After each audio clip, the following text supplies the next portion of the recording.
Okay, well, before we get started, is there anything from like the first episode that's stuck out to you, or did you like or not like seeing yourself on camera? It was wild, I have to say. Yeah? I mean, what a little bit ironic too. I watched it on YouTube first. And just kind of checked it out because the first link. It's harder to watch yourself and listen. The ironic part is like, we talked about, when I grew up, I got diagnosed with Tourette's. It became kind of my superpower, and like it was the core of so much that I am. Then all I would do is watch that video and watch all my ticks and like, all the way back shifts, and I'm like, I just got focused on that, and for me, I'm like, I feel like I was judging myself, but flipped over to Spotify, and I loved it. Like, I loved to be able to the sound of the conversation. I know that, like, I passed over to my wife, and Katie loved just being able to hear that conversation. Yeah. I think for me, I'm gonna live more in the Spotify lane of just listening to them. I don't know if I can sit there and watch myself at a desk like this, talking for an hour. Some people love it. I think they want to humanize and have it relate. Yeah. No, I didn't think I would ever. I said this before, but like I had no intention of ever really being on camera. I like it now, but there is an element to actually, like Steven's a good example of this. Blippi, he played that character, and one of the things I talked to him about recently was the transition of having other people play that role. Yeah. And I had never thought about like, oh, I could be really good on a podcast. I could be really good filming a short form TikTok video. I may not be great in front of a live studio audience. And so like when his show was kind of going on the road, there were like decisions made that were based on whether or not he and I don't want to like overshare his story, so I don't know all the details, but it had never occurred to me, oh, just because you're really good on camera and great with kids, you may not want to do it live for 30 shows across the country in stadiums, or you might need like a trained actor. Again, I'm not saying that's what he did, but it just occurred to me. I was like, oh my God, yeah. There's such different muscles. Like, Yeah. I can get on stage for work in front of audiences. I don't care how big, but you get me on this, I realize my voice sounds different. And when they're on the ears, and I have to figure out how to actually talk different in a way. Like, it's the same story. It's just the way people actually take in that story, I think, changes pretty drastically. Well, and when you're watching yourself, you're just going to make lots of decisions. I hear myself start words and kind of stumble and then restart. And I'm like, just wait a second. There's plenty of time. But I get excited. Even on the roll, and I was like, Travis Roberts, I'm excited by this. It's most of the time just takes a little while in the beginning to settle in, but What about you? I mean, this whole idea, we obviously kicked this thing off, but like you were the thought leader of being like, we should try this. yeah. What do you think? First episode out, like, I feel like I want to hear. First episodes are usually rough, like even because we also film a lot of other people's podcasts, and usually they're not a train wreck. It's just really hard to find a cadence, and there's a lot of dead spots where you're trying to pull stuff out. We didn't have any of that, so I felt, obviously I had critiques of it, but for a first episode, it seemed to me like we've got something, and it kind of makes sense. Like, we spent so much time in our neighborhood and with our friends talking about kind of who we are and what we're trying to do. It's really, I find spots where we didn't go into certain stories that I thought would have been interesting to carry on with, but again, we're not trying to cram it all into one episode, so I thought it was great. I ran out of whiskey and pretended to drink it out of I like just like a little half-inch of whiskey during the pod. Keeps this A little hit. keeps the voice a little raspy. I didn't have the glass for about half episode. I did for sure do that. All for the show. Yeah, I did for sure. You're listening to The Neighborhood Catch-Up with Jake George and Travis Roberts, available on YouTube, Spotify, and all major streaming platforms. We battled with the name of this podcast. So one of the things I wanted to talk about, the idea of the Catch-Up podcast, I thought was humorous and fun. I think we'll have to customize it a little bit to the neighborhood. And I think because what we're trying to do is kind of focus on our friends and our community and model how it's kind of worked for us. And so I think kind of tying it back to the neighborhood makes sense, but we'll continue to play with it. So name will continue to migrate and shift a little bit. It's tough. Like, I like the catchiness. We brought up to you originally. I love the idea, kind of playing off the catch up of the terms of like something that's very conversational. You're always at a barbecue. It's like, that's just like the tie that holds it together. But there is, I feel like, a lot of dead podcast links. Yeah. They all have a similar-ish name. So we'll figure that out. Forming a business and trademarking a name is one thing, but like starting a podcast, like I said, it's kind of like band names or song names. Like there's not a lot of checks and balances. So there's not a lot of registered podcasts, but there's an awful lot that have the same name. So anyway, we'll work through that. That was one of the things that bothered me from the first episode. I was like tinkering with that quite a bit. The musings. Late night, I'm sure you're just midnight, you're figuring that out. Yeah, that's usually editing time. It's kind of between 12 and 2. But Did you have any highs and lows this week, like compared to last? Like I any parenting fails? Ooh, I think that's all of it. Like, Yeah. the only people are like, "How your kid?" I'm like, "They're there. Like, they're still going. Like I haven't derailed the train too bad." Overall pretty good. I took I measured my youngest to the Globetrotters tonight. I thought it was awesome. I don't get as many dates with him. Like I started to be more intentional now. I have 3 kids. Each one needs individual time with my wife and I. And we are trying to be really deliberate and being like, okay, Atlas gets this. Harlow gets to go to this date with me. Then Wilder will go to this date with you. And we try to have this constant rotation. So I felt that Wilder, we had a weekend. Like I took Wilder to Nick's Magnificent, which is a local, that fun place to go. Costco. I mean, Costco is my favorite place. And Wilder loves it just as much as I do. So we went there. And frankly, we were looking for the new Costco Nike collection. Yeah. Well, you weren't in line early enough. Oh my God. I just want those, like, not because I want them because I'm like a shoe guy or because I want to resell. It's just because I'm a Kirkland signature guy. Yeah. And so me and Water went searching for those. And we went to the For those that can't see, he's wearing some Kirkland signature flip flops right now. Hold on. This is a standard protocol for signature. It's a lifestyle, not a brand. Firm believer of that. But I would joke, I'm like, if I can't get my clothes and a pork shoulder in the same place, I don't want them. Like, I want to be able to have the full package wherever I go. fair enough. I think during COVID, it also helped because, we didn't get out to a lot of places. Costco, obviously, wide aisles, well done. You kind of keep going. We treated it like an outing. So, like, we walk every aisle just for fun. Like, just walk around and look, and it became like an hour and a half outdoor adventure you could do during COVID, which I feel are few and far between up in the Seattle area. Yeah, and our neighborhood is like half a mile from Costco. So it's weird. You go to someone's house, like you can see the Costco effect ripple from one house to the next. Somebody will end up with the same tchotchke. We do the same thing, Carter and I. Like a lot of times on Wednesday, they've got late dismissal for middle school. They start late but get out a little later.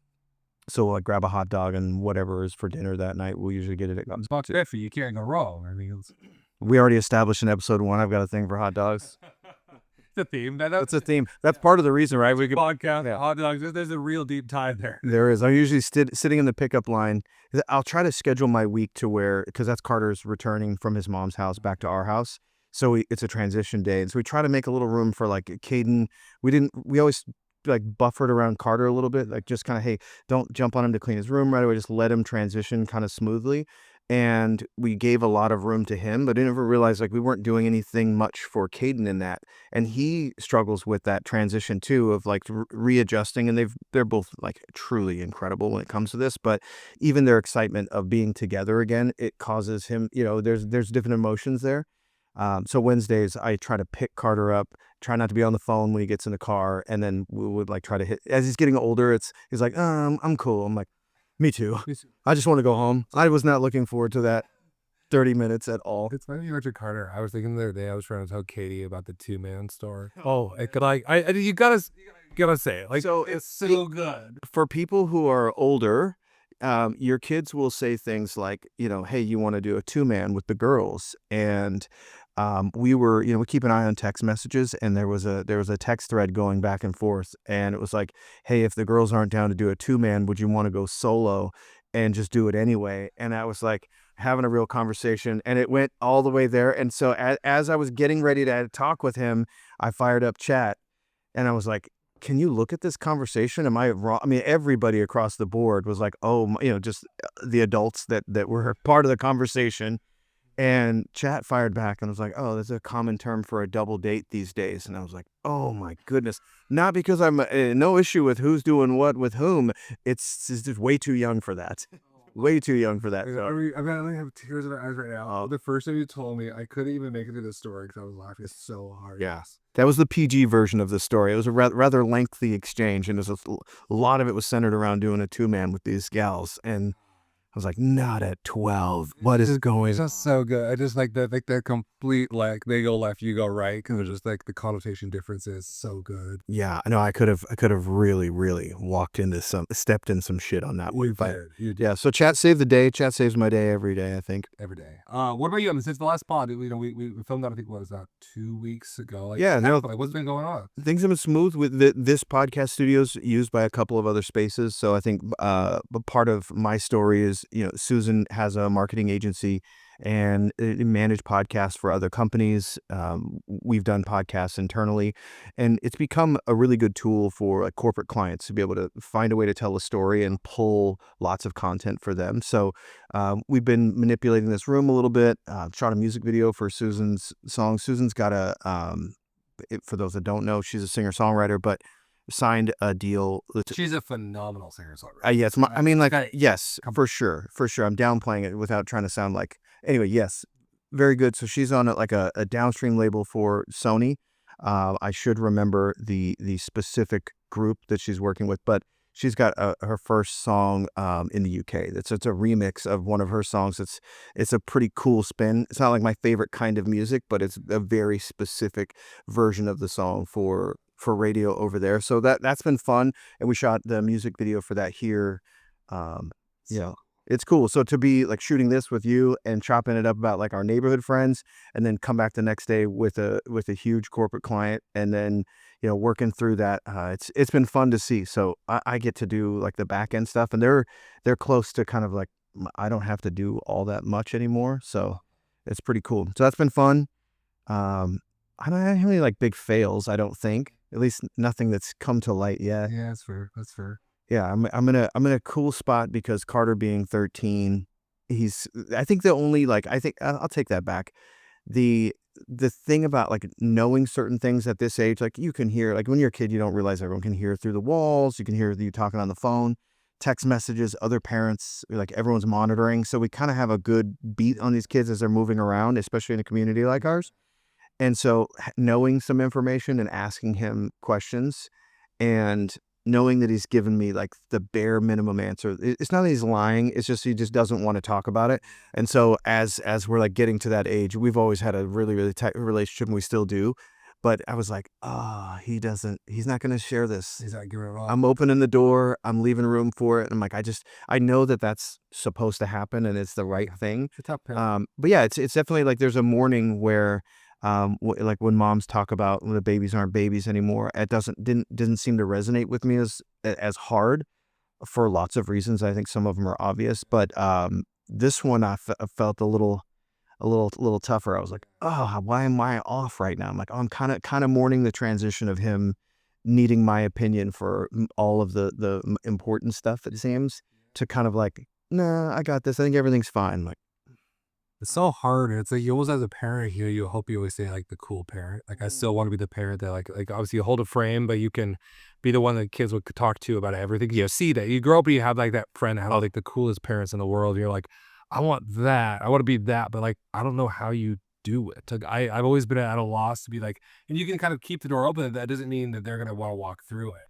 yeah, and I think you'll find too, though, that you'll be that for their friends. Like he's got friends, even like on the basketball team. I know that their dads will bark at them and they will listen, but I don't necessarily know that they want to like put it into practice where they'll take it from me from a different angle. So there will be times when your kids may not want to hear what you've got to say, but Caden will be sitting at the island filling you in on what's going on. Yeah, so that's been fun, right? Because there's friends that are like, you can tell that when they're at our house, it's like a little looser than it is. We've got a basketball hoop in the middle of the living room on the just a little door one, and like the laundry baskets are all crushed because the boys are like tackling each other and trying to dunk on each other in the living room, which is not probably commonplace at some. So they all, that some of them have like the really great food pantry. Yeah. Oh yeah. Yeah. That's our house growing up. That's a badass move. Sweets, man. Everything. We had none of those, so I was like a snack monster at my friend's house. I remember like fruit snacks was like we couldn't keep those in our house. And Gushers, whoever Gushers, Oh, you were like top of the pot. You were rich. Yeah, my buddy had Curtis Lang. Shout out to Barb and the crew and Rob. Good Barb. He was one of my best friends in middle school, and his dad was our principal. And so I got to see the school from two totally different lenses, and my principal, like hanging out at their house. But yeah, I bounced around a lot. A lot of my friends' families were like, they kind of welcomed me in. So I just bounced around Gig Harbor and had like the Lanes, the Camerons. The last line in my senior yearbook is the Camerons, I owe you for life. Like I lived with them for about a year. Wow. And it was in a tough situation, and Brian's mom like just didn't even bat an eye. She opened up, there was a room down in the basement with like 40,000 National Geographics, like 50 years worth of National Geographics. And she's like, we're not going to move the magazines, but we can move anything else out here. I moved in with them, and like most people didn't even know until our senior year in football. We were both captains, and it was a requirement that the captain's contact information was on the whiteboard. And so everyone was like, somebody screwed this up, but Jake and Brian have the same phone number. So it wasn't like a secret, but like the generally people didn't know about it. But yeah. So I bounced around. Chris Lane, his family, yeah, my Caden's middle name is Lane, and has been like their family adopted me, gave me scholarships for college, and did a lot of cool things. So I bounced around. So I found the houses with good snacks and good people. Well, the door would have been open at ours. Yeah. My mom was the same way. She always wanted girls, and like there was me and 3 brothers, and there's a miscarriage in there along the way, and it's like we always wanted that. That was like what she looked for. So every time I could bring any girl, any friends over, she just would like open arms, welcome, create that environment. And so like it was a hangout. She'd make lunch every day for me for school. Like literally all K through 12. She made every single lunch. I think I had hot lunch maybe 5 days. That's incredible. And she would start to make extra sandwiches for everybody else. So she knew my friends would be there. She'd be like, I'm gonna make 4 sub sandwiches today for lunch. You can pass them out to your friends because I know they need lunches too. And so she was just that woman that was like, I've got it all covered. But it was like that door and those pantries were always wide open. We had a candy freezer. Whoa. It was just after Easter, Valentine's Day, they would have like the 80% off candy. Yeah. Take the shopping cart, she'd roll through it, throw all the M&M bags, all the candies in there. That would have been 300 pounds. It was. I mean, I don't know how we got out of there, but it was just everything was at our fingertips. That's cool. Your mom did that on Christmas, right? We swung by. We swung by real quick to say hi, and I left with every kind of candy that it was like the coconut balls. I was like, oh my God, I love coconut. And she came out with like a custom kit. She'd adjusted how many coconut balls were in it. I was like, I love that. And like I tell my mom, like this year we've got it covered. Like bring like 1 pumpkin pie to Thanksgiving, and no matter what, 7 desserts show up. It's just she can't not do it. It's just part of her. That's good. That's part of her love language. It is. It's the love language. I love it too. So yeah, that's true. Yeah, you put on some very good food. That's our neighborhood. I have not really hosted any like evenings at the house. We have my house. I inherited a Viking grill from the owner of the house, and it is really nice. I cannot cook a steak to save my life in this thing. I would rather, I need a Weber charcoal barbecue. It used to be my thing at our Mercer Island house all summer. I'd grill, and I am having the worst time with this Viking. It's like we gotta go work on it. Yeah, something, or roll that bitch off the back of the porch. Wasting space. Dude, I am just burning everything I touch. But yeah, our neighborhood is, I have Scott next door, Greenspan, Dr. Greenspan. He smokes more meat than he rips. He's not messing around. No, he's got 3 or 4 refrigerators, and stuff is always in rotation. He's got them at his office that he keeps. When the power goes out, he takes all the meat there because he's got like backup generators for his meat. I love that. I was just looking this week to buy I want to get a Euro maker. I don't know, like one of the big machines, like kebab. Gotcha. Oh wow. And I was like, cause think about the neighborhood. Like you roll to the beach park at the summer manager. We're like, hey, it's Wednesday family dinner. Everybody shows up. And I'm down there on a picnic table with a full kebab maker. It runs off propane, and I'm just here slicing off kebab. You're for everybody. Katie's gonna kill me though. She is gonna kill you. I have nowhere to put this stuff. But I feel like I only want to buy food devices that can cook for like 50 plus. Yeah. Like I don't want a small crock pot. I want to make like the triple crock or something. Okay. Wow. Yeah. Yeah, we need like a fund. No? Just fun. I just want fun. Just okay. You're the D. Just leave it as fun. Okay. We're good.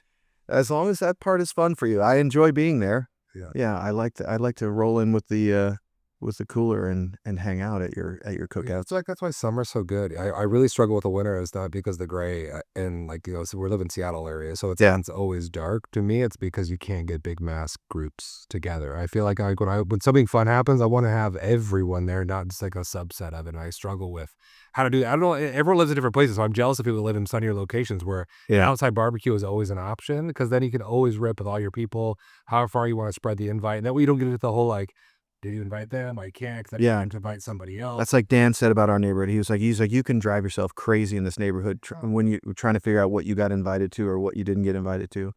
That is hard. I also think that when we have limited access to the outdoors and the summer, like when we have it, everyone takes full advantage of it. And I feel like people tend to in the neighborhood sort of block off the summer where a lot of other people are traveling during the summer. They're like, oh, this is kind of why we live here, is to take advantage of this season. Yeah, I would agree. Yeah. So that part of it's kind of fun. It's really fun. So what else this week? I'm trying to think what else we had going on here. We're talking about.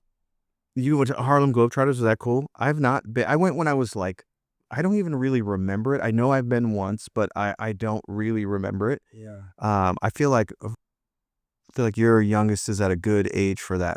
It was great. I mean, frankly, I wish I would have taken them all now. Yeah. I think that my oldest would have got the humor. The youngest would have liked the basketball of it, and Harlow would have just liked the cheerleaders were in the center, and she is all. Harlow's as girly as it gets. So Yeah. if you put pink and girls and cheerleading together, she's a happy camper. But I think the realization of that, the Globetrotters with a few things. One, they're like expert. We talk about community building, but like Yeah. they bring the crowd in. It's not from the floor up. They go into the crowd, and I think it's really special how they do it. Kind of like the Bananas, the way they're doing their minor league program, where they're like, listen, this can be really fun. It's kind of the playbook. I bet the Bananas are still way well watching the Globetrotters. Oh, you're probably right. It's probably people like, everybody knows that, guys. How come you don't know? I think this is how you do it. How you pull like really legit players in to be like specialists in certain areas. But look, I think now I'm older versus being younger. They miss a lot of shots. When I was little, I was like, they never miss. Like, how is that possible? And then you watch the game, you're like, they're missing all the time. But when they make the 10th half quarter that's backwards and blindfolded, the crowd cheers just as Lose their mind. and they lose their mind the same way. And all you remember is the one they make. You don't remember the 9. And probably some good metaphors in there of like, Right. who cares all the misses? Like, if we finally make it, you make it. But I was surprised. I was like, oh, they're just humans putting on a show, and you just kind of forget all of the misses because they're like, look over here now. Yeah. There's like entertainment inside of the entertainment. Yeah. And you can tell they have different layers of like captains of the entertainment. Yeah. Here's our go-to and here's our backup that's ready to go. As soon as this one screws up, they already have the next bits flying. Yeah. What never occurred to me is that it used to be so crazy to see them shoot from so far, because even in the NBA, it wasn't like even a foot behind the 3-point line. It was like, why would you dare shoot that shot? In a Steph Curry world, like we're used to these almost half court shots on a nightly basis going in. So I bet that caused them to change a little bit. But you're right, the Bananas thing, that's got to be like they've got to be running off each other's script to some degree. You have to be. Yeah. I actually argue the Bananas one might even be like harder to pull off. If you think about what they're doing with the baseball, if you do like a backflip and a catch together, I'd argue that's probably harder than a half quarter. And just sort of like technicality wise, Yeah, and I also think too the level of commitment they have to doing something that's totally fan focused is unrivaled. Every once in a while, a brand comes through and does something where it's like, we would love to do that, but it takes too much work, or it'd be way too hard to offer everyone a custom experience. And someone's like, we're just going to see if it works. And that one is crushing. I couldn't believe when they came to Seattle, like all of the baseball kids in our neighborhood and the families, it was like, you go. I didn't, but I mean, it was rampant. And I've been following their social media journey for a long time. But yeah, just an outright commitment to completely change the way. I mean, the idea of resetting the score in the night, like there's so many things they're doing where Chance can catch the ball and it impacts the game. Right. Yeah. It's truly, truly brilliant. My buddy Ron went, and Ron, God, he's one of the most sports diehards I've ever met in my life. I mean, he's the one that's been to like every Cougar football game since he's literally been born. Like, I think he's missed like one game ever. He's coaches, he does all this stuff, but he went. He's like, that was the most fun I've ever had at a baseball game. And for him, like, I'm a casual fan. That's yells and says that. I'm like, I take it with a grain of salt. With him, I'm like, that had to be something that's truly special if he said that. That's cool. Yeah, I won't miss it again. I know that like the merch line was like 2 or 3 hours long. I can't imagine the amount of money they're making. I think they'll probably end up with their own network for streaming their content, and like everyone else is going to have to take note of some of these things. It's just so cool. I feel like when people do stuff that's truly unique, like Yeah. I think like Mr. Beast. I was watching that with Atlas and watching these new like The Beast games. strong versus smart. And Atlas, he doesn't watch a lot of shows like that, but I was like, I think you're gonna geek out on this strong versus smart thing, some of the puzzles they have to solve. And I just kept thinking like he got started at just like throwing out videos, like giving money away to people. Oh. It's like he just like spiraled the goodness forward and kind of just had a different playbook. And this is wild. Now you see him every store aisle and every show on Netflix. There's like lines of his crushing it. Yeah. I think that's really it. It's super genuine. I think the content creator world, even as we see, I learned a thing in production recently. Matt Damon and Ben Affleck were being interviewed. I think it was on Joe Rogan's podcast, but they sort of said the quiet part out loud, where they're talking about the difference between making a studio film and making something for like direct to streaming.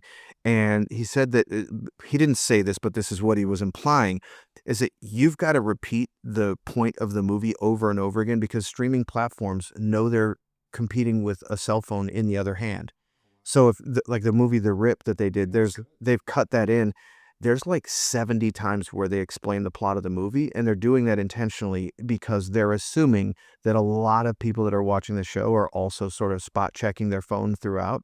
And so people have edited together all of this, like stitched together all the parts where they explain the plot of the movie, and it's nauseating. And once you've seen it, once you know that, I think it'd be hard to watch the film, because it's like, so when we do this rip, how much money are we expected to get from this rip? And then just one after another, after another, after another. And so it's wild to think that what Netflix did to standard television and the movie theater, now Netflix is trying to figure out. They're hosting podcasts on the platform. They're making shows and movies specifically for folks that have a cell phone in their other hand. Like, that's a really creative way of doing it. It's kind of sad that that's where like movies. But so when they were talking about how you'd make a film, if you're making something that's going to theater, then you know that you kind of have a captive audience and their phone is in their pocket. If they're at home, the phone is not in the pocket. I doubt you watch the whole maybe you did, but very rarely do I watch anything like a whole movie with the Always kids. clicking in here, clicking in there. Yeah. So that's why The Rip probably seemed good to you. You were half distracted and you still knew what the hell was going on. It was good. Yeah. I didn't watch it partly because I saw that the breakdown of it. I was like, that's annoying. The thing I watched that I loved, I can't remember if we've talked about it yet, is Alex Honnold climbing the Taipei 101 tower live on Netflix. It was wild. Yeah. He's the best climber in the world, best free solo climber in the world. He's always dreamed of climbing the skyscraper. So they literally filmed him live climbing the Taipei 101 tower in Taiwan. He literally just starts at the bottom, says bye to his wife, grabs the side of the building, starts climbing. And it's 101 stories tall with a sky, like a point on the top. And over the next hour and 30 minutes, he just rips up this building. And a lot of the building is inverted as they built it. So he's going off like these like slightly past vertical angles on like glass metal that's like dirty. And you can imagine how slick those are. Yeah. And he's Forget all of that. all these like rounded parts that he could go around, but he just goes over the hard part to show that he's Capable of it. He's capable of it. And I watched it with all three kids, and the whole time Water's going, he gonna die? Like the whole show. Like it was so funny. Like Water, like if you get like there's no like logical step back that just he gonna die the whole episode. But it was so cool watching it because I just kept trying to explain.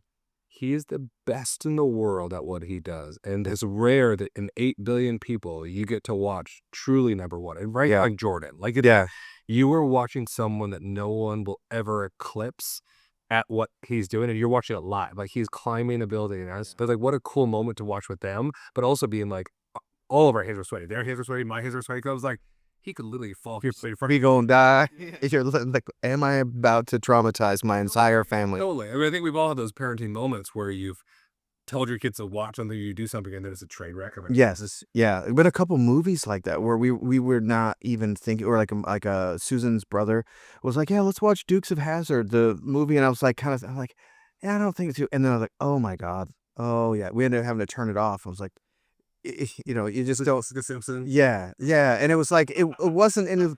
It was just like, oh, whoa, yeah, I didn't realize when I was 23 when this or however old was when it came out. This is not good for an 8-year-old to be watching at this point. I have an opposite one where I remember it was a true parenting fail where I look out the window, the way our window sits looks into like a cul-de-sac in our neighborhood, and this little baby bunny was jumped across from our yard to like the median or to the cul-de-sac center. It rises across. I was like, hey, y'all, like there's a baby bunny. Go look. So all the kids run to the window, and right as they face against the glass, a crow swoops down and kills the bunny. Oh, like right in front of them. brutal. And all of them just like shriek. And then I'm just sitting there going, why did I have to say that? Like, why do I invite to try to go home there? And I try to you clean the bunny and like get all that, and they come in like distraught. Atlas literally looks at me and goes to his room and goes, "I would go build a Lego that's gonna kill all the crows out." I was like, this is his origin story. Like it's somewhere like he saw it, but I'm like, true parenting fail. I'm like, I just shouldn't have had him take the beat. Our neighborhood stuff. There's a lot of rabbits in our cats. We have one cat that is an assassin. So I have like a makeshift rabbit cage on the side of the house, and like a little aquarium. Either like we've rehabbed a few mice, and we've rehabbed a few rabbits. The rabbits generally get caught again right if they're just not trying very hard in our neighborhood. But and we have a lot of bobcats too. So the bobcats eating the rabbits instead of our cats is probably a good thing. Yeah, but we have more rabbits running around in our neighborhood than I've ever seen. So I'm sorry that your kids had to watch that one here, Mark. It wasn't a good one. So I don't suggest watching any Wildlife out of the window anymore, just in case. Well, Caden's birthday, his 5th birthday party, there was Atlas might even have been there. There was like 10 or 12 of them dancing to some YouTube video in the living room, and David brought in a mouse that was like the size of a baseball. Or not a mouse, a rabbit. And just brought it in, and Susan's like, "Jake." And it ran up. I tried to grab the cat. It ran up into Carter's room. So we shut the door, and the 3 of us, I managed to get the cat and the rabbit separated, but so that was one of them that got put in the quarantine, and it didn't make it. Parenting, at least you tried. We've tried I'm not kidding, at least 5 rabbits. And then we had a mouse. We just always call him Mickey. And we've caught quite a few mice, but it's one of those things where it's like, do you really want to like put it under? And then you got the kids asking how it is. I don't want to be like, well, I just took a shovel to it. They're very different parents. I grew up in the country. Yeah. Animals on that stand. Oh, my grandparents were, yeah. You just keep it going on its way. There's no rehabbing. Yeah. No, my grandma, I come from a hard people when it comes to animals. They were Central Oregon farmers. Like my great grandmother's Shih Tzu bit her one time while she was trying to give it a bath, and my great grandfathers took it out and shot it. Like it was their household pet. My great grandmother was distraught. He's not listening for sure. So he was a tough cookie, but that's where they would go. And another one of my Aunt Myrtle, the dogs had dug out the stairs underneath her house and the deck, and she fell through and broke a leg. He killed all 6 of those dogs. She came back from the hospital. All of her dogs were, and like, that was just how they were. Straight mean. I had a dog, TC, that disappeared. I always assumed my grandfather took it out. Anyway, so yeah, that's why I think my soft heart towards not wanting to put these in. I'm going the other direction. Full swing. That's generally my move. See what most of my family's doing, and then try to go as far to the opposite as I can. I'm diving into more country stories. I feel like country stories just pull out something unique. Yeah, because you're Eastern Washington, right? Washington. Yeah. I feel like I feel like we're like country light. Like I feel like when I was an orchardist, my grandpa raised goats. Like I feel like it was country, but it wasn't like country. I was talking to a friend in the neighborhood the other day. I won't call her out by name yet on this one, but she was talking about how her parents are part of they basically, like, when things get hit on the freeway, they're part of like a Facebook group that like rushes out to see if they can salvage the meat, like a salvaged meat group to enjoy and eat it. Yeah. Oh, so my goodness. Bill, like there's a new deer off at milepost 34, and then like they try to get there before the other salvaged meat group get there first. Whoever gets there first gets dibs. And then you basically get to go and see if there's any meat that's still salvageable from that. In our neighborhood. What in our Another her parent. Okay, gotcha. Eastern Washington. Gotcha. But she's definitely eaten some. Well, no, that's it. She's usually like, they try to serve it then at family meals. And gotcha. Like, no. I would think if it's Eastern Washington and it's a deer and you're getting to it fast, maybe. The whole thing seems the whole thing seems suspect. Yeah. It seems, you know what it is? Unnecessary. It's probably unnecessary. I feel like if I hit it with my own car and it was fresh right there, I could at least be put to use. Maybe? I don't know. Seems like a lot of trauma being coursed into that animal. We're retired, I have nothing else to do. I mean, I say if I worked at it, it's a whole lot different. Now I want to know who that is. I'll find out hopefully later. Laugh about it. We'll put it here between us and we'll talk about salvaged meat and how that wasn't growing up. There's got to be a term for it. Someone out there knows what the name of it is. Yeah, there's got to be some kind of roadkill recovery type of thing. There's a Facebook group for everything apparently. There is. Nice. So did I mentioned to you via text that one of my team members was at an event and said that you guys had a big event for work. Did you Did you speak at all to that, or was it just like did you get to just hang? Yeah, it was great. It was a really interesting week for me. So we brought in our whole division from around the country. So we had hundreds of people come in, and they come in from all different states. They come in and they spend a few days, and we really focus on, I won't get into the nitty-gritty of the work side of it, but whenever I do those, there's multiple speaking things where I speak at the very get-go, really kick things off with other leaders in the group, then throughout, pepper the drumbeat throughout, and usually do like a close. And I've really tried to. Oh, just to interject, are these like team building exercises, or are you guys like your team is learning more about certain products that you're offering? Or They vary. So we try to do these once or twice a year where we bring all the people in. Sometimes they're to learn like a new partnership we have or a new product we have or a new way of we're doing the new process procedures, like you name it. It's like whatever like the most important thing of that quarter or the next few quarters is going to be, we focus on it. This one specifically was like I run a sales org. So it's about like a challenger methodology. So it's about really changing the way people approach their relationships in sales. okay, And how they go about the sales process was the intention of the entire event of bringing everybody together. and I'm not. This is not like a cheesy setup. I don't know that much about when you say a product or selling something to someone from Zillow's perspective or your perspective as like for your job title. Is that absurd? Is that like a technology product? Is it physical? Yeah. I won't get too far into it. I don't want to bore anybody with like the work stuff, but basically with Zillow. I'm curious. Yeah. Zillow, I look at it as it's a marketplace, right? We have consumers, we have professionals. Our job is to make it a giant marketplace where anything home related you're able to find. So if you want to go there, you want to buy a home, you want to sell a home, you want to get a mortgage, you want to Clearly, Travis works at Zillow. Yeah. For those that don't know that, you want to find a rental, like this is the largest home related marketplace out there. That's all intention. So my division specifically is rentals. So what we do is we try to make sure that every rental in America is in front of you as a renter. So if you want to rent something, you can find a single family home, you can find a multifamily community, you can find a 1 bedroom, a 2 bedroom, a 3 bedroom, however big your family is, wherever you're looking for, a place with a dog, everything is there. All the information in front of you, you can make a decision.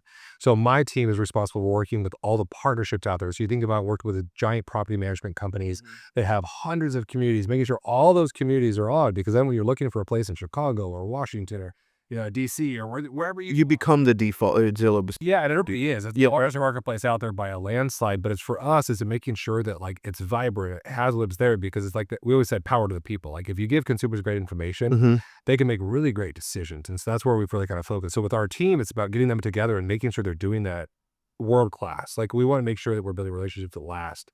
And so that's where the focus of this event was. But for us, I love it because you get to bring these people in, and I look at more on the people side of it. Like business comes and goes, results come and go. You can win, you can lose. But for me, it's like, how do you bring people in and how do you make people like have a career that really means something? Like my team that I have right now, it averages 6.5 years of tenure. That's cool. At Zillow. And in sales, the average tenure is 19 months at any job. Yeah. So it's like, how do you build something where people are like, I can build life in parallel with work?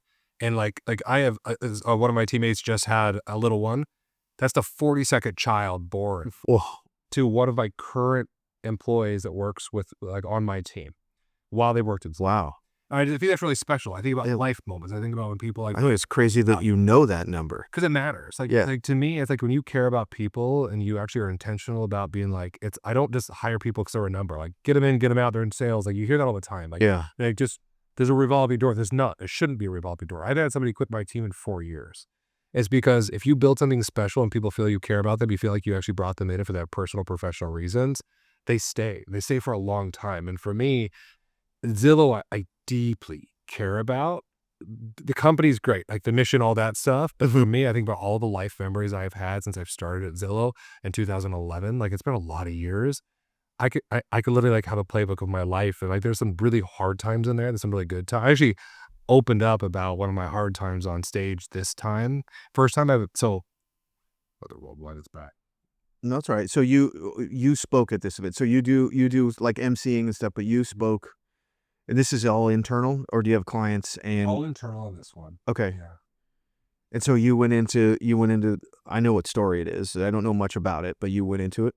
Yeah. So for me, when I get on stage, I try to make sure people feel a connection. So I'm very specific. I don't take note cards. I don't use a confidence monitor. I don't have a laptop in front of me. I don't use slides. I just want to connect with the audience. And I was thinking about talking about the moments of what it's been like to work there. And I talked about moments where like I met my wife while I worked at Zillow. We found our first house while we were there. Like when we left to go on our big trip abroad, there's one story like I've never told. And I thought this might be the time I finally tell that story.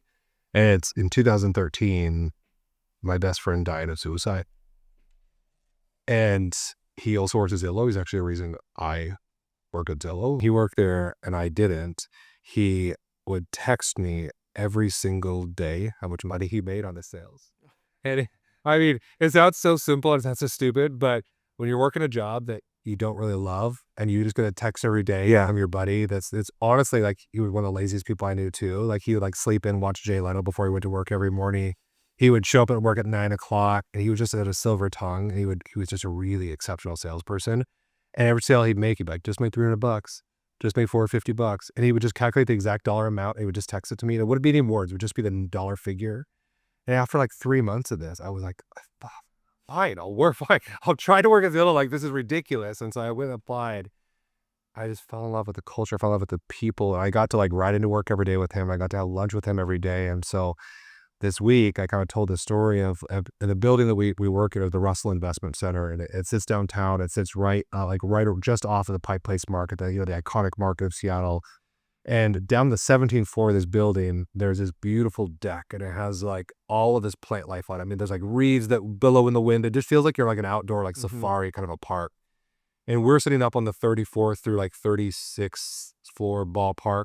You look down, you can see this, and so it's hard for me. When I go to the office, I look down, like that was the bed where we would sit to have lunch every day. And so I was like, I'm going to tell the story of Alex on stage to everyone of like why I'm here, why it matters, like why moments matter, why this event that everyone's at, you might not realize it, but this might be a moment you look back on 8 years from now, 10 years from now, when you're on the one stage running this event. And maybe that was your starting story. Maybe you met your friend, maybe you met your wife, maybe you met somebody that matters.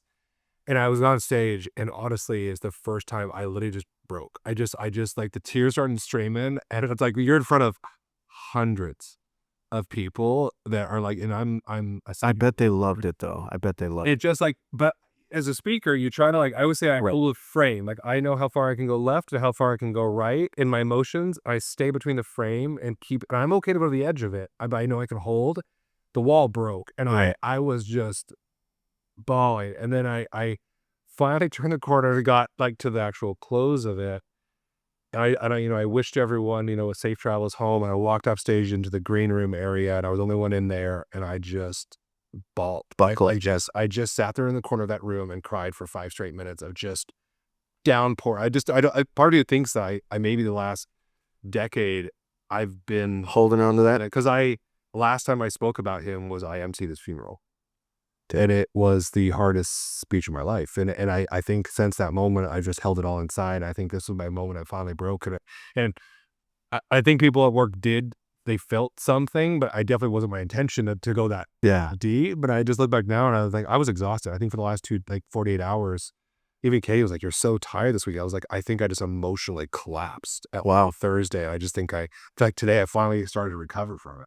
That's wild that it still had ties back to the work that was like connected to the two of you too. You did it on like you couldn't have scripted that. Not that it needed to be, but like that's also probably why it hit hard. It did. I feel like I usually can see the emotion coming. I literally I had a lapel mic, and so I didn't have to be attached to a mic. So I walked over to the window and I pointed down. I was like, who's ever been down to the balcony before? And there's a bunch of people that didn't raise their hands. I was like, and I started telling the story, but I think right as I visualized it and the story, it all got real fast. It locked, and I just turned into a mess. And I was like, but again, I mean, I think it's a privilege too, like to be able to tell his story again. And I think there's that. I would say though too, like if I look at that room, there's at least a third of it that I've hired, or I've hired them and they've hired the people in the room. And I think I wouldn't be there without Alex. So some part of me is wants to believe that like all of these people are there in some relation because of him. Because if I would have never been there, maybe I didn't hire those people, maybe I hired the next group, and like and so on. It certainly wouldn't be the same community. Yeah. But I mean, you've had loss though. We've talked about this. Like it's like I feel like loss is so prevalent, and it's like where it comes up, it sneaks up on you sometimes. I think for like I've never been very good with loss. Like I'd rather almost just like my family's a little bit German in their approach, like head down and just kind of like move forward. But yeah, I've ironically, my friend who's at Russell and a lifelong friend, his brother passed away when we were in high school. So Chris was my best friend. His younger brother was like always kind of just tagging along with us. And his story, so he had brain cancer when we were in high school. And like when he first went through chemo, there was like 20 of us that all shaved our heads at the same time. So that's when I was like, hey, my head's not a bad shape. If I'm ever bald, it'll be okay. It'll be all right. I had an early trial. I literally thought about that when my hair was thinning a little bit maybe a little bit, maybe a lot of it. And I just looked at it, I was like, I'm shaving it. I've seen it before. I'm fine with it. But Jeff passed away, when he was a junior. So it was my senior year. And that sort of story has played itself out. And like, you don't realize like everybody has one of those stories in a lot of people more than one. Um, but yeah, it's hard to talk about those things. And even I don't know how, like having kids, like I don't know the loss of someone like Beth was like an extra mom for me. And like I remember going over and playing basketball. They were like mentioned earlier, like they offered, like I got scholarships from Bob was a senior leadership at Penny's, and like they teamed up and like I got the Jeffrey Lane Memorial Scholarship my senior year, and Penny's like matched it, and so part of the reason I was able to go to POU.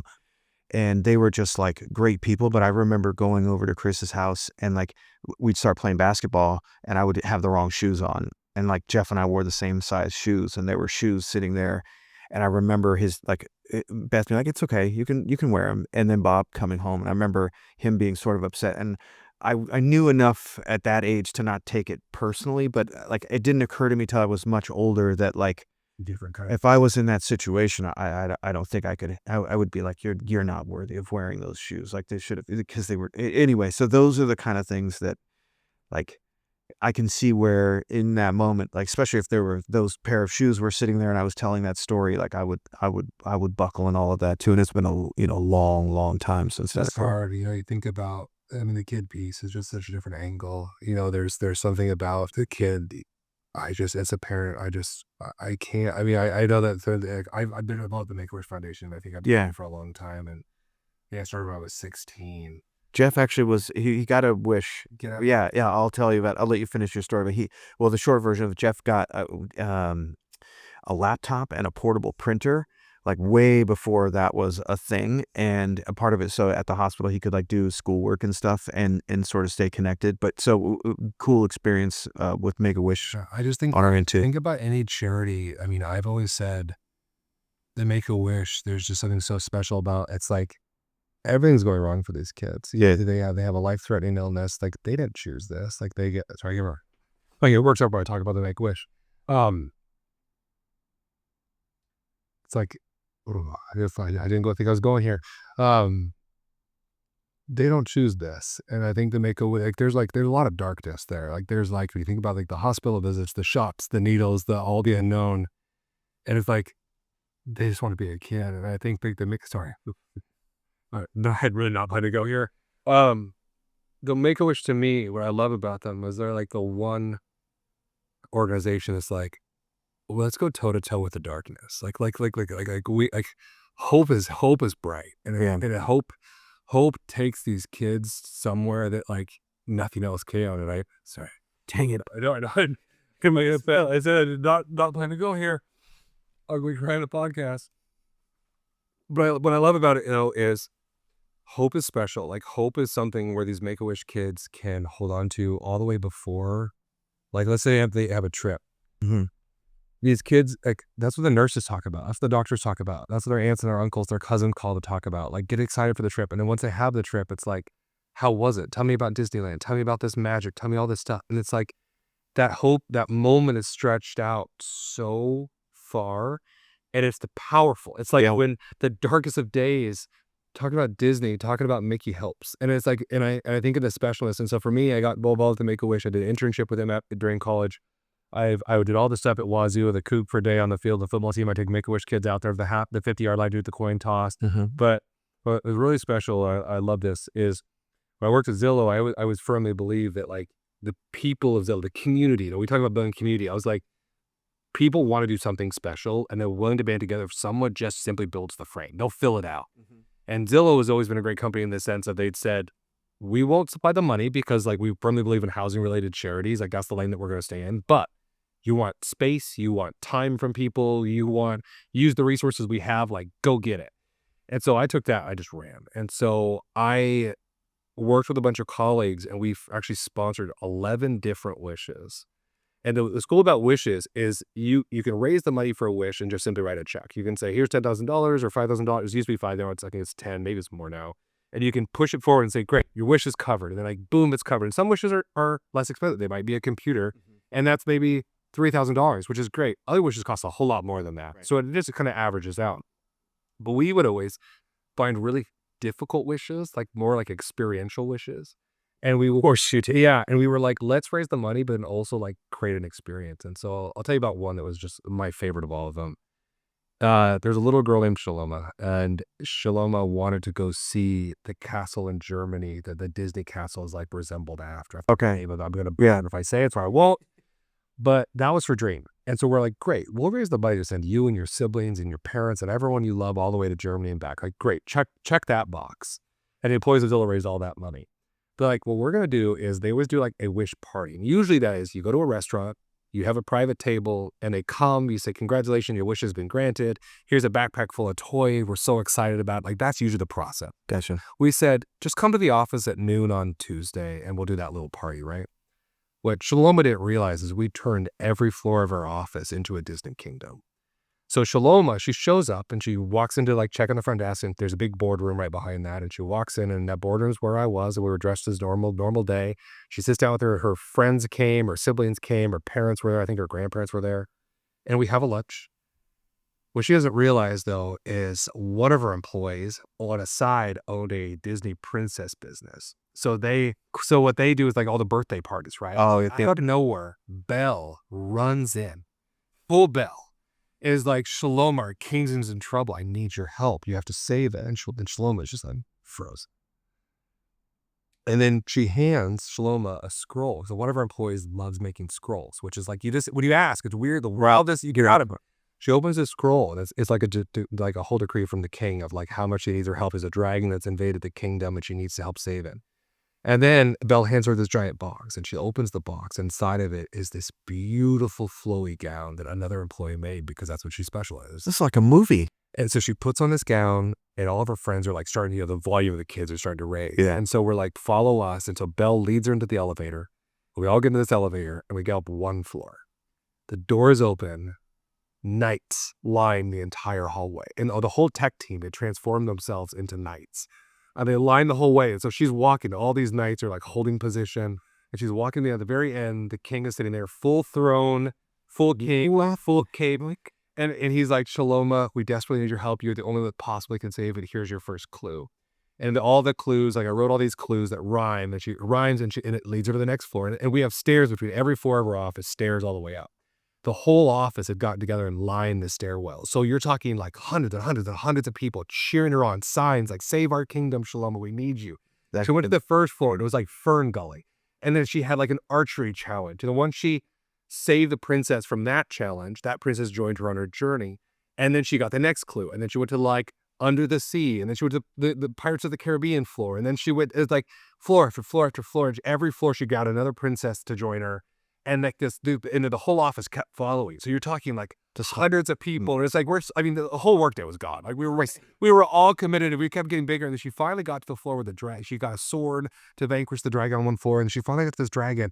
And one of our employees built an entire dragon that he was inside of. Like it was this giant, like paper mache. It was like 8 feet tall. And she got to like fight the dragon, vanquish it. And she finally got to the top floor where like she saved the kingdom. The king it was the Frozen floor. Frozen had just come out. So the whole thing was like tinsel as far as the eye could see. And Shaloma like got presented with the tickets to Germany. She saved the kingdom. The whole office is like cheering, talking their lungs. And then they did like karaoke with the princesses. And I haven't cried that hard. We were all just bawling. Like the whole office was just, we were like so emotionally exhausted because it was just such a special moment.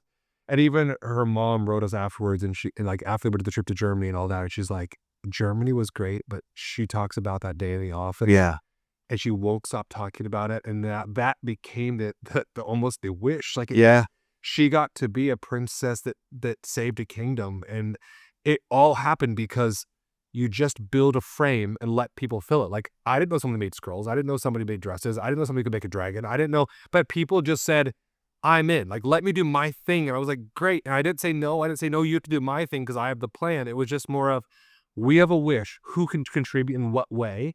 And everyone's like, I got this. I got this. I got this. And it just became something really special. We've done that with countless wishes. We turned a kid into a red lightning and he saved the city of Seattle, and we had him like save the EMP. It was just, you could do the coolest things by just asking people to just. Well, you also have a knack for getting people to do these things and finding ways to make this stuff happen. I have known you for years and did not know either of those stories. Yeah, it's That is wild. it's like I think when I go back to, like, again, Make-A-Wish, it's just these kids, you got to fight for them. Like, there's nobody that, I feel like nobody doesn't want to give a kid their like dying wish. And you're just kind of like, that's why I really struggle when I see kids in pain, kids going through treatments.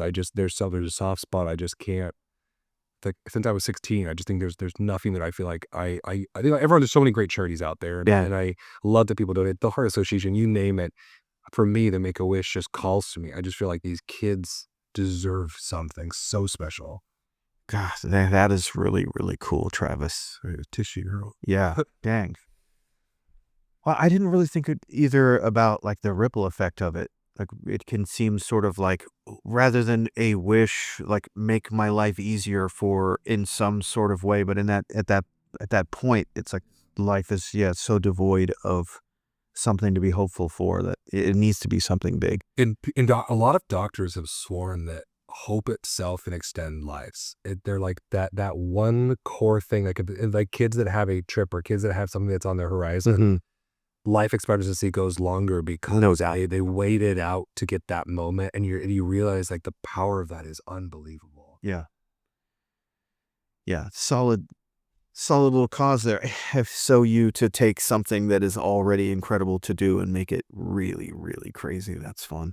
I just think it's for me, I'm really big on like moments, not like milestones. Like, I don't want a checkbox. Like, how do you make it feel like something that's never felt before? Like, how do you, like, I did my team this week out to dinner.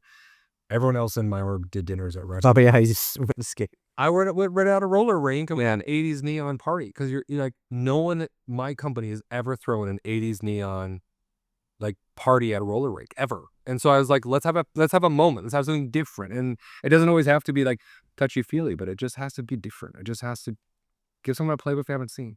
Yeah, you're very good at that.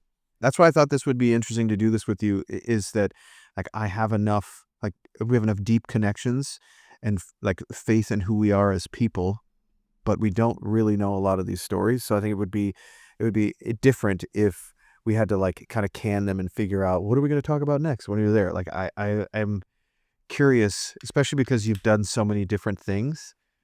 Like, you do a good job of having meaningful conversation with everybody, and at the same time you've got banked some of these like incredible stories that I just did not know a single one of those things.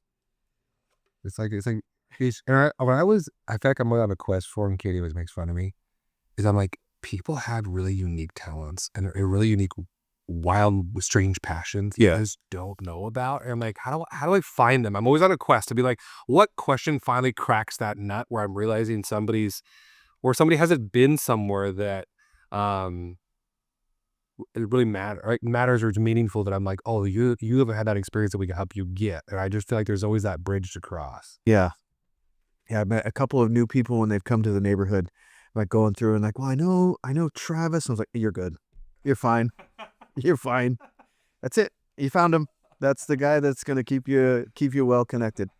Like, it blows my mind that if there are people in the neighborhood that don't know your role, boy, do they not know what's coming for them when they figure it out. It's been fun. Wait until I get into the school district. I'm not there yet. Yeah, that's right. Oh my. Yeah, I can't believe the school closest to us that most of our kids go to, or a lot of the kids go to. I say that and yours doesn't, but you were still at Spook. You still get roped into it. I still go volunteer at it. Yeah. Yeah. Again, I always feel like they're proving my point. It's funny. I feel like I feel to say my kid, but I feel like I have such a love for the kids in the neighborhood of like, I've seen them all grown up, that when there's a big event, I'm like, I want to be part of it. Like, I want to help the Spooky Spaghetti. I want to help Yeah. be part of all the good stuff, you know. Spooky spaghetti is something they take very seriously around there. But like the dads serve spaghetti, and we dress up, with mustaches and and everyone gets a sign. Your first year, you're dressed up in one of the costumes that sweaty dads have been in for many, many years. I think I was a whoopee cushion one year. All the kids have to find you. Yeah, and the kids, there's like a scavenger hunt, so the kids have to find all of the guys. And there's like, it's at Halloween, so there's candy passed around. But yeah, they take that very, very. I showed up like 5 minutes late, and I can't remember what was right. Somebody was on me pretty hard. I was like, guys, relax. I couldn't find my white shirt. But yeah, they don't mess around. But it's great. I mean, the school is 3 minutes from our house. Yeah. It's such a good little community school. Oh, picking them up on the e-bikes is like the greatest. It's so great. Yeah. So when the twins are there, I'm really excited. I mean, they're going to be there not next year, but the year after. They'll go to Sunset We're here. doing Natural Start next year, which is cool. It's I don't know if we talked about it. It's an outdoor preschool. So it's at Bellevue Community Center, and it's like run by the most amazing woman. Stephanie is an absolute angel. But the whole school's outside. So like they get to play 3 hours a day outdoors, no matter what the weather, unless it's below freezing, then they'll bring them in for like so many hours. But they just rip. They come back complete mud balls, but it's fun. Like, I mean, at that age, you can count leaves. Like, you don't have to count blocks. You can count, like, you can do all the school stuff outside. If these kids get a blast of nature that I feel like you can't give them in other ways. Well, they're gonna get a full run doing it in the Pacific Northwest. Oh man, I mean, the Atlas would come back. The laundry bill goes up drastically. But he did it too. he did it. That Yeah, he great. did it for a couple of years. The twins will just do it 1 year, and then they'll go to Sunset with everybody else. Gotcha.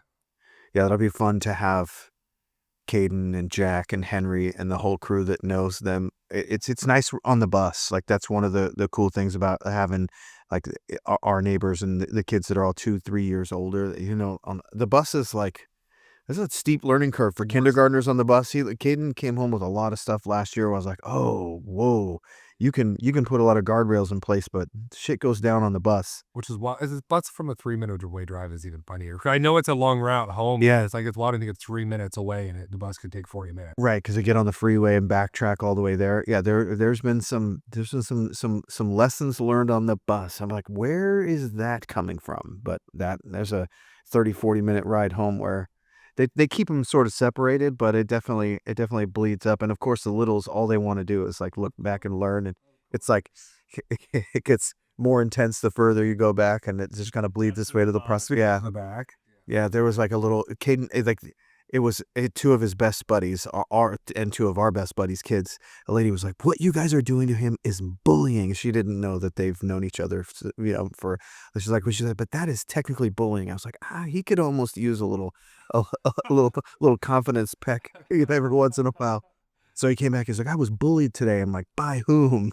Anyway. Oh wow. I don't know. I do feel fortunate having the twins together. Yeah. The fact that they're always doubled up, and Wilder's a top rope kid. So yeah, some of us with Harlow, like Wilder's pulling no punches, and so like I'm good. Like I feel like I worried with just Harlow or just Wilder, but the fact that they're together, it'll be good. Yeah, he will spider monkey, and watching him try to and oftentimes keep up with the older boys, especially since he's so damn small. He's so small, and he's not going to stay that way. No, he might. You think so? He just measured. He's in the first percentile, and that's not a good thing. For anyone that knows percentiles, that is the lowest you can get. Meaning, like there's 100 children. He's the one at the bottom of the weight. He still wears like 6 to 12 month waist clothes. Even before we had to order his underwear from tinyundies.com. Shout out to Tiny. Gonna get a sponsorship, Tiny Undies. I do need a sponsorship because we laugh and we're like, he's potty trained, but no undies fit him. So my wife found tinyundies.com, and they look like little doll underwear, and they're just the littlest little underwear, but he rocks it. Let that be our first sponsorship, Tiny Undies. We deserve that. You and I sponsored by Tiny Undies. Amazing. Yeah, I know he is a firecracker though. He's not going to be. I mean, even they're like wrestling, and he's just like, I've seen him. Marcus, there have been times they're trying to be gentle with him, but I've seen Marcus just kind of like give up. Like, I don't know what to do. I would need to get very forceful to get him off my face and neck, and he just kind of started. He does it. It's like an octopus in the ocean. Yeah, like all the time kid rap.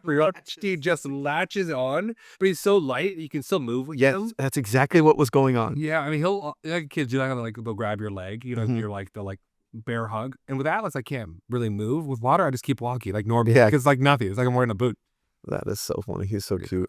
but they're good kids though. I feel like I'm very fortunate in the neighborhood I'm very excited to have some elders looking out for them because I think they have like there's such a thick group of that like Yeah, there 6 to 8 is year a old strange band. belt of I thought that same word belt band came to my mind. Yeah, there's a section in there where there's just a lot of them. Yeah, yeah. A I also lot. have 3 godsons. They're all older too. They go to Sunset. They're like the Big Brother crew, like the 5th graders. So I Gotcha. got a crew You that can really hold down. Yeah, really look out for them.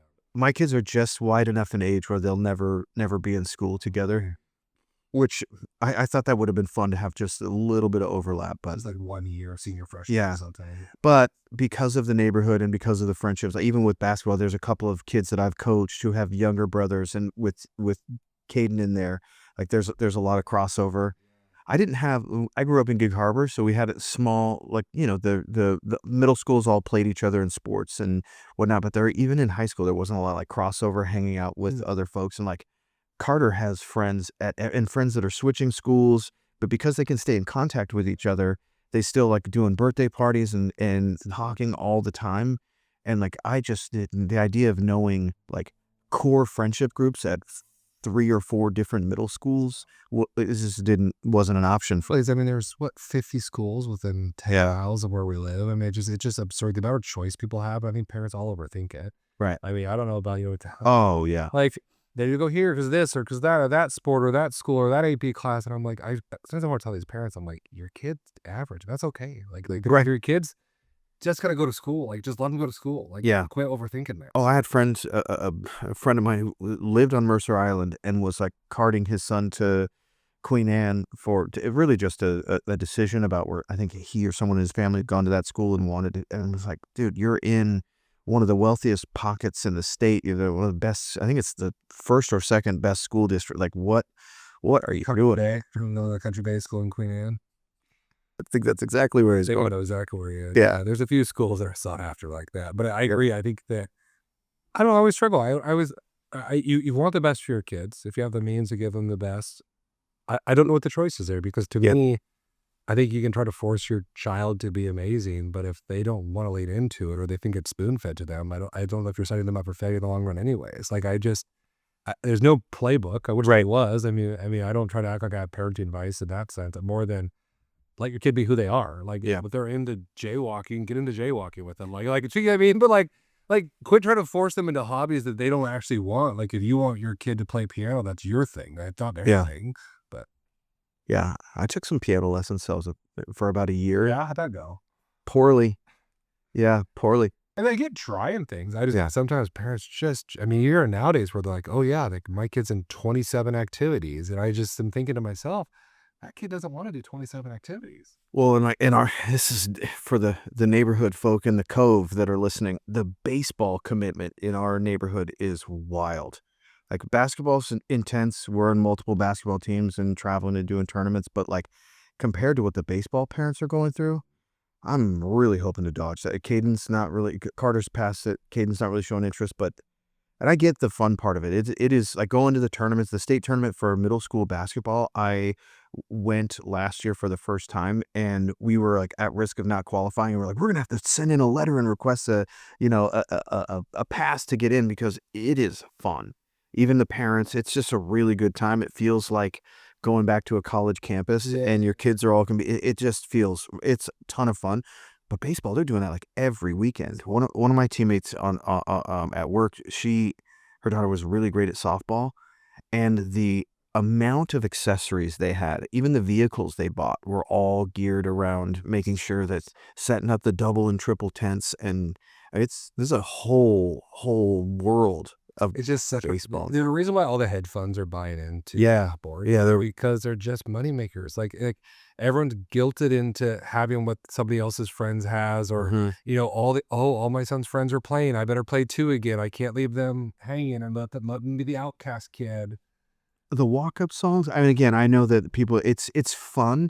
I just can't imagine, like, having a walk-up song for my little league games. I mean, sure, it probably is a lot of fun. That's cool. It See, probably is a lot. I'm down for walk. Yeah, see, you would No, you. no, no, no. I'd take it back. You coached our kids' first t-ball team. I'm down for walk-ups in T-ball because it's hilarious.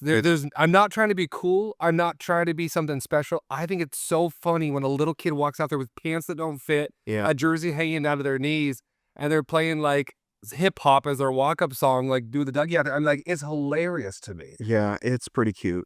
It's pretty cute. I forgot about who you and Johnny coached. Yeah. Yeah, I remember Jack from that was my first experience with Jeremy's son Jack. Yeah. It's actually Jim. Yeah, he's like a 70-year-old man trapped in a 5-6-year-old body. Yeah, yeah, but in the best of way. Like he literally, you have a thoughtful discussion with him. At any given Thing. yeah. I was joking with Jeremy after he plays basketball with Caden, and Caden was drenched.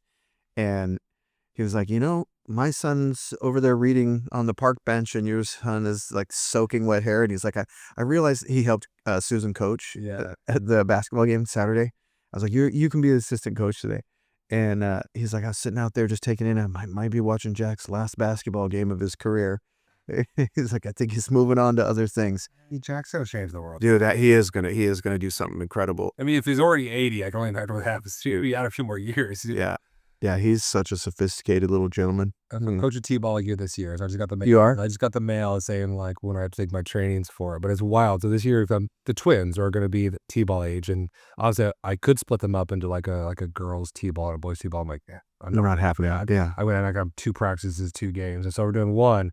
But I think everyone found out I'm coaching, and so now the team, there's like 11 people that were supposed to be on the team, but I think it's like 8 girls and 3 boys. So I'm going to have like a softball team. It's a T-ball team, but I'm here for it. That is so on brand. It's going to be awesome. That is going to be awesome. So I feel like I kind of want to go, again, when you think about walk-ups, I want to do the absurd stuff. Like I want to have like fat heads for all the kids on the fence line up like who they are, like just to flex on another T-ball team as my kids, because they don't really know what they're doing. Right. But we're going to have some fun with it. The little race at the end was Caden's favorite part. Race is great. Little derby race at the end. Kids just love that stuff. That's where I think like some of the stuff that the bananas. I know we want to like the kids to play the game, and I'm not a baseball purist anymore, so maybe that's why I'm willing to sort of lob it into the fray that they take some of that stuff. But it seems like some of these young kids sports, they could incorporate some of the stuff they're doing, make it truly entertaining. Like the easiest test to know if there's a baseball purist or not with you is the hat forwards or backwards. A purist will never put it backwards. Yeah. Unless you're Griffey. Yeah, other than that, you're straight. Well, they can relax. They can relax. Actually, I got into baseball. Seattle being good at baseball this year, I like fought it for a long time because I didn't want a bandwagon. And Dan, our buddy Dan, he was like, I was kind of ripping on it because I made a comment like, I don't think for the first time in my life, I don't know that I could name anyone on the Mariners roster without getting a reminder or prompt of some kind. And I was kind of digging in on it. And he was like, I'm not going to lie. I'm like, I started, bandwagon fanning out about 3 weeks ago and having the time of my life. He's like, they're good this year. He's like, you might want to hop on the train. And I was like, Dan, come on, man. And then like 2 weeks later, I'm like, did you see Julio? You're on it. You're on it. You're on it. Oh, cow. Amazing. It's been a good sports year for Seattle. Yeah. About to watch a Super Bowl next weekend, which I don't Wild. anybody. I mean, you're rocking the Seahawks cap now, but it's like not once this season did I say, I think there's a shot we're going to the Super Bowl. Like not once, even before the last game where we're only 1 game away. I still didn't think there was a shot going to the Super Bowl. Our defense is so elite. Not that, I love the Seahawks right now. Like that is, Eamon Worry is, if he doesn't turn out to be one of the greatest defensive football players of all time, I'm going to be shocked. Yeah, especially being older, talking about like after having kids, there's certain movies that hit way different, right? Even the stories, you talking about the Make-A-Wish stuff, right? When you don't have children and you hear that story, you think, it's a great story. What a great thing to do. And then I'm here, like my heart, it's like you can feel your chest being squeezed at like the idea that that's your child. Even with sports now, I'm to an age where like when somebody gets hurt and they go right back in the game, like really, this feels like in 40 years, we're going to look back at this and be like, ooh, this is like gladiator games. What are we doing? But to watch somebody who's 20 years old, who's a baby, just manhandling the entire league, it's crazy. Wow. It is wild. Yeah. Wow. It's been just so fun. Like it's just like the season right has just been a blast to watch and be a surpriser. No one thought coming up in Seattle, you get the Mariners having a nice run, Right. Hawks have a great run. I was like, get our Sonics back, and we rip it at this point. Right. This is less about sports, but more a little bit of a sports conspiracy theory. I saw this today, but at the beginning of the season, the NFL put up a. Do you see this? A post about all of the teams looking at Levi Stadium with the championship trophy in the middle of it, and all of the play. There's like stars that are all lined up looking at the trophy, and at the very, very front is the Patriots quarterback and the Seahawks quarterback standing, and the Patriots quarterback is just like a half an inch closer to the stadium than the Seahawks quarterback. But if you look at it, it funnels down. I'll drop a graphic in over the top of this of it, but it funnels down to the two of them. And I was at first I saw it, I was like, that's fake. It has to be fake. Yeah. But they posted it at the beginning of the season. It's like we're back and we're all, shooting for the championship. And oddly enough, I love the conspiracy. It's actually probably just because they were the worst teams, and they put them as far from their actual legible names you could read as possible. yeah, the ability to there are a couple like right behind it. There are a couple of guys who didn't come close, but it is surprising. I saw also that somebody had a prop bet, or maybe it was like Caesar's Casino or one of the casinos. Like they kind of was like this article about sports books that took wild bets at the beginning of the season, and somebody put $100 on the Seahawks beating the Patriots in the Super Bowl. Like that was the bet. No numbers, just Seahawks beat Patriots in the Super Bowl. It was like 3,100 to 1 odd. So if his bet would pay $100, would pay $310,000. If Yeah. all he had to do is have the Hawks win. Could you imagine the stress you'd be put on that game if like that was it?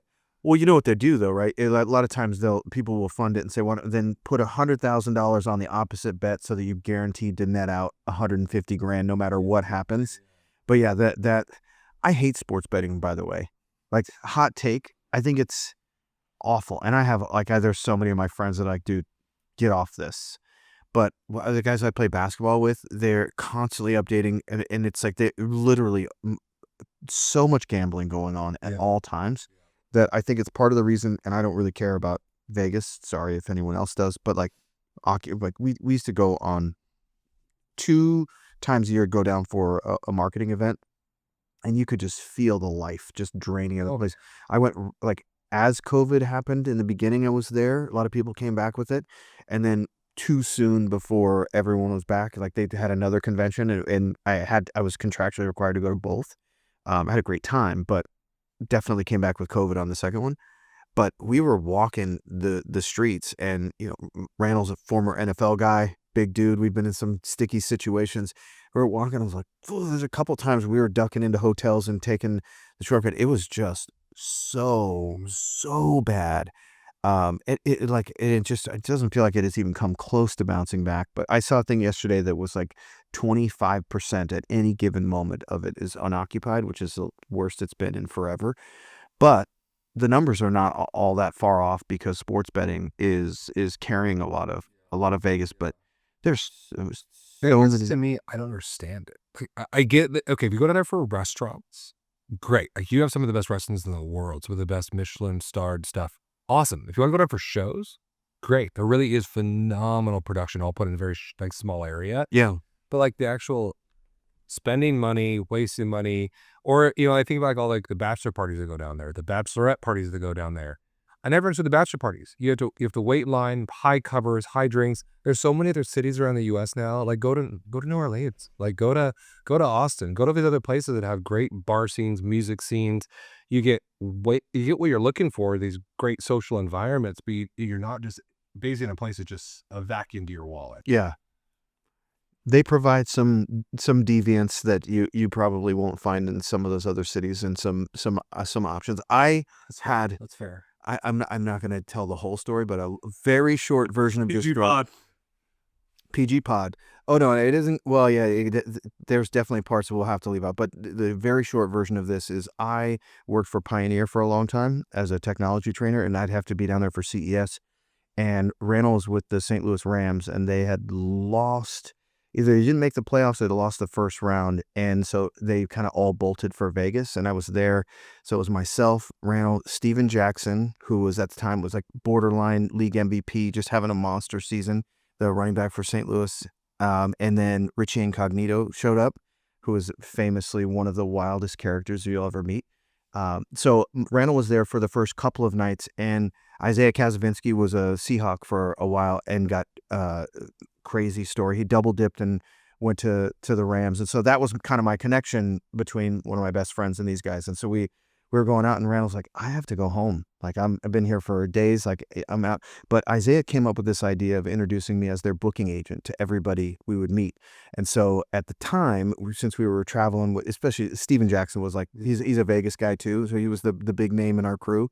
And so he introduced me to everybody as the booking manager, and I got contacts for so many people. And so for years, I could call in and get stuff taken care of. So my former brother-in-law he graduated from WSU and went with a bunch of friends. And so I got somebody from the Palms to bring a limo over and pick him up and take him and like just usher them around town in a limo. But it was for many, many years. I would call into Javier and Jared and these guys and call and get tables for people. But it was because these athletes, like, one, You're an athlete. but they're just regular dudes, but they don't want to call themselves. Nobody wants to call and go, do you know who I am? Like, I play for this team. Yeah. No, you don't. Is there anyone there that's like a Rams fan or a Vikings fan? Nobody wants to do that. So that like spread around. And then because Isaiah was a former Seahawk and still had roots in Seattle, he had introduced that. So I would get text messages from Isaiah and like, hey, can you call this place and let them know that Lofa Tutupu wants to come down for the night, but doesn't want to like stand in line or have to go in. And so for a while, I had a little Rolodex of people that I would just call. I'm like, where are they trying to go? And I call, hey, I'm the booking agent for, my guy will have his NFL PA card. Can you just scan it on the way in and make sure to get him a table? And I bled that for like 7 years. Why not let it rip? Yeah, amazing stuff. Debauchery for sure, but yeah, there's the close of that story is Isaiah. There's a famous issue. So Isaiah would be a killer guest. I don't know if he would do it, but he was on Oprah. His story was featured on Oprah when we were in the Super Bowl the first time. They had asked Joey Porter about this crazy story about this Seattle's backup linebacker, and he basically said, I don't care about that guy at all. And a skirmish that happened on field during the Super Bowl was actually tied back to this story, but it was because Isaiah was mostly like homeless for a large portion of his growing up in New York, and he lost his mom while he was in high school and couldn't decide what school he was going to go to, and the only real offer he got was from Harvard, and he ended up taking it and finding a picture of his mom wearing a Harvard sweatshirt and him before like one of his games as a sophomore in high school. And he played the day after his mom passed. I don't want to like hijack his story because it's not ours to tell, but he totally balled out. And so in the process of the story, during the Super Bowl, they're trying to draw out all of these like heartwarming stories, and they tell all of this, which is why eventually Oprah ended up doing this piece on Isaiah. And so in the process, some skirmishes between teams kind of saying like, who gives a shit about that guy? We ended up in Vegas. I'm with Isaiah and his wife, and we're at a craps table with Joey Porter, who, if you don't know who Joey Porter is, like he's just tough as nails. And they're across from the table, and they're barking at each other, and there's like an invitation to go outside and fight at the Palms Casino. And I remember saying to Isaiah, like, I got my Mormon buddy. I don't think he's ever put a hand on anyone. I am 180 pounds and doing nothing to any of these. We're outnumbered like 4-1. And I was like, seems like these guys are really trying to fight. And so I went with Lauren off to the side and said, hey, we got to bring the temperature way down and get out of here. Like, this is not for us. I go home. Isaiah calls like, turn on ESPN. That could have been us. Joey Porter got into a fight with an offensive lineman from the Bengals in the parking lot. And he was like, that could have been us on ESPN. I was like, that's exactly what I was trying to say. They would have beat the pants off of us. So that's my story. Leave it on ESPN though. That would be your first. Be honest, you're both. That's it. I had it. It has nothing to do with wars. Yeah. It's just me getting kicked in the head by somebody in the parking lot of the Palms. Is that not top 10 or is that a top 10? It's a podcast story at this point. But yeah, narrowly avoided getting beat up by Joey Porter over a former Super Bowl rift. And if you would have told my childhood self that was going to be a possibility, I would have been probably pretty excited about it. So while you think about like growing up, all the chances you had to be in like fights, like it's like I feel like they I feel like when we were younger that you could stumble in them so Oh, easy. One wrong everyone was looking for them. Yeah. everybody was. I don't know what it was. I think UFC had just popped off right when we were like I remember I was in high school, UFC had just starting to really take hold. And you'd have to go like rent the DVDs. Yeah. And you'd go get, a couple DVDs and you'd watch it. And I think everyone just wanted to like throw down. It's like everyone got boxing gloves, everyone had like backyard brawls. It was big. Yeah. In football, we did an overnight camp where we'd stay in the gym, and it was gross. Like the coaches were I have a friend Dylan. We did some live stream stuff, and we talked about doing a podcast together. That was one of the things he on his live stream when he was introducing me to his audience. He's got a big kind of a mental health like social media network that he runs, and he was like, Jake actually led the charge on killing a tradition we had for years that was awful. But they would lock us in the gym, and it was just an overnight. But people would put their cleats in their pillowcases and like just beat the hell out of underclassmen with pillowcases, like with pillows. It would be pillow fights would start off, and usually be like two seniors that would like just for 30 minutes beat the hell out of each other with pillows. But it got to a point where like one kid put an alarm clock in his and broke somebody's nose and like turned their teeth a little bit. And so my senior year, we came in, Brian Cameron and I, and a couple other guys too, but we'd made the decision. We had boxing gloves, and it was like, if you want to fight, if you want to try and hurt somebody, let us film it first. And gotta film. Those old cameras. Yeah. Oh, it was on my shoulder. Yeah. Yeah, it was on my shoulder for sure. And you guys can box. Like if you want to beat up a freshman who's made you run too many times in drills or whatever for messing up, then ask them if they want to box you. But we're not gonna like pound people's faces in with cleats in our shoes. So not exactly like a life changing, not exactly a Make-A-Wish movement on my end, but I did remove the cleats and alarm clock. At least two people getting it. I always said Right. I love boxing for this gentleman's court that said two people getting in the ring, they both put boxing gloves on Mutual combat. until one person drops, and then you're good. Yeah. Well, I'm not falling for that with you.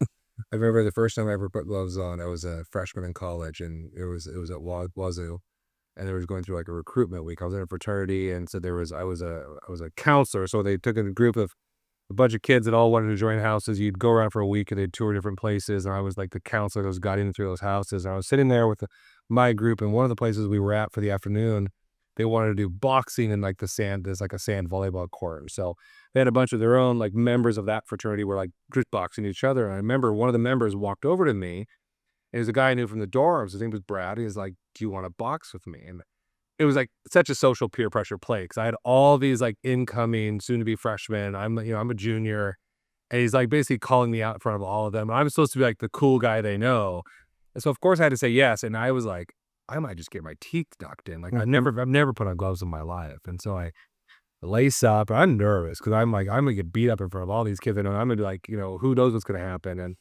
I get in there, and within 35 seconds, I'd already given him 2 black eyes. Like, I mean, I just popped him. He went under it, popped him again.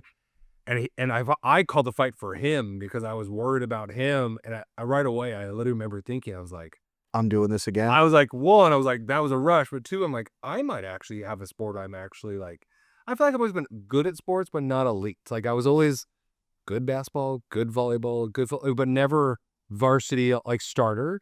But boxing was like, there's something there. So I just followed that for the next, now I look at it 20 plus years. But that was the first one I remember I hosted. So sorry, Brad, but Brad changed everything. So Yeah.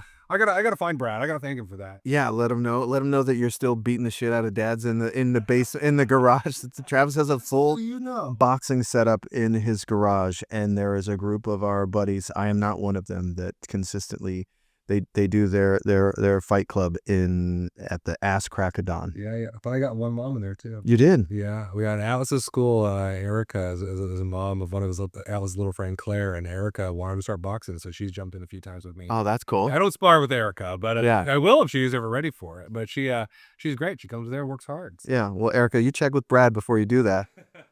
Didn't go so well for her. I'm a good training partner now because I know how to pull the punch. Or it's like I feel like we don't want is two people that don't know how to box to spar. Yeah, I've heard rumor of Dan's inability to pull a punch. Yeah, if your ribs don't end too well like that. Yeah. Yeah.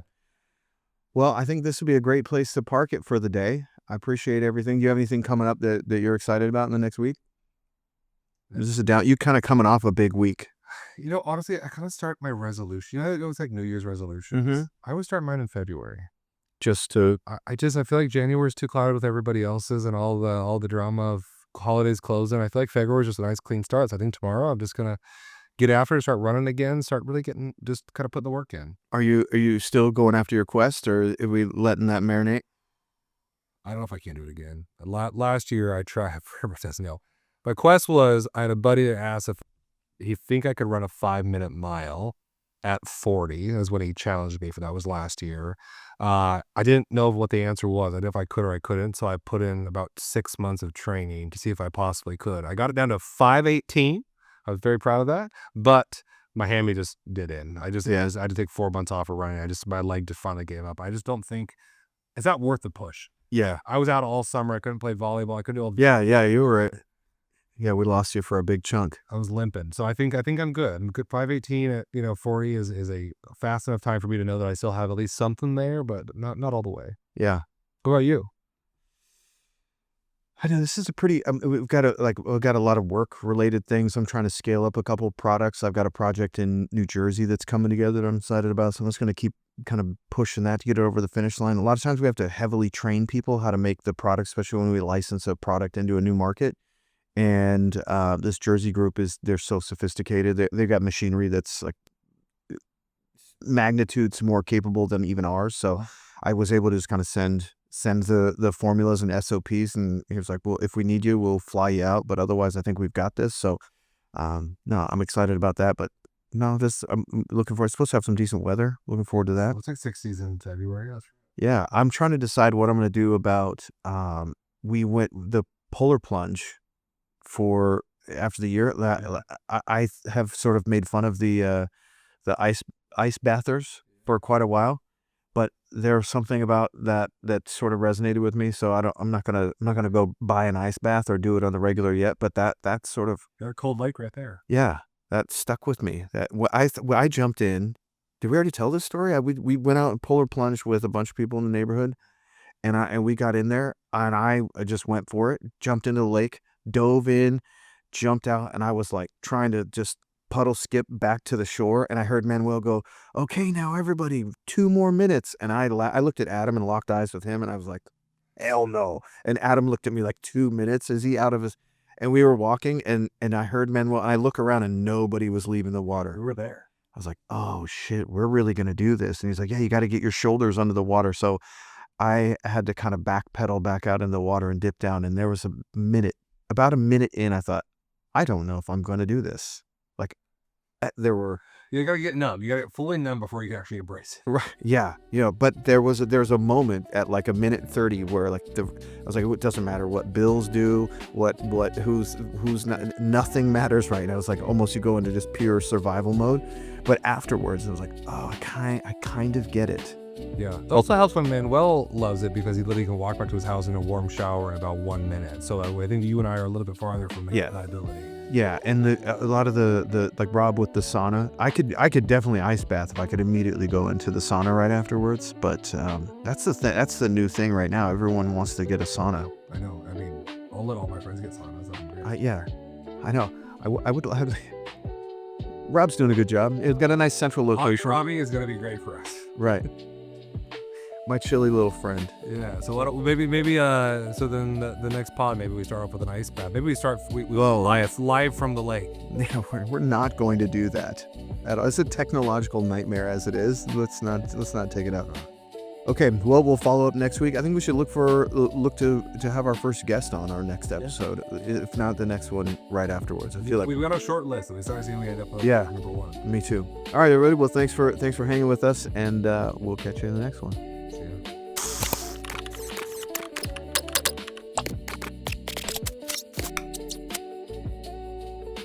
That's perfect. I mean, we waffled around. I cried. We got deeper than I thought it was gonna go. Dude, I bailed on my story about Jet, like some of the stuff about.